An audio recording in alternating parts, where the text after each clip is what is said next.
Okay, so let's talk about the technique called the hammer-on. The hammer-on is basically when we pick a note, any note on the guitar, and using a different finger, we hammer on to another note on the guitar, whether on the same string or whether on a different string.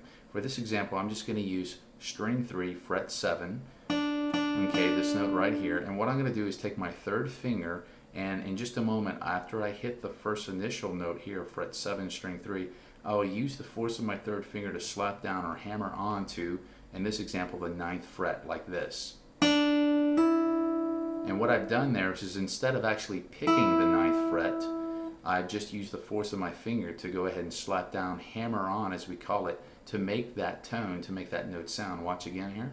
Now you have to add enough force in this or else it may not work. It may be too quiet. It may do something like that, and then in that case you just have to come down. You have to slap it a little bit. You got to kind of, I guess, just put a little bit more muscle into it.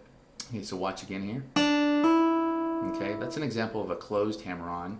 An open hammer-on would be something like if I went back down to, I'll still use string 3 in this example, but I went down and I hit an open string 3, and then maybe I use my second finger to hammer on to fret 2 like this.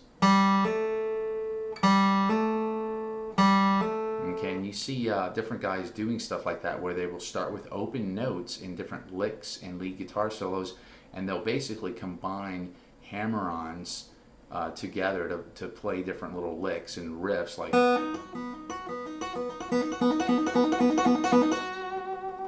stuff like that. And another cool thing you can practice as well, once you get the hammer-on technique down, you can practice hammering on and then continuing with a vibrato. If you've seen that video yet, basically doing something like this. I hammer on and then vibrato the note I just hammered into.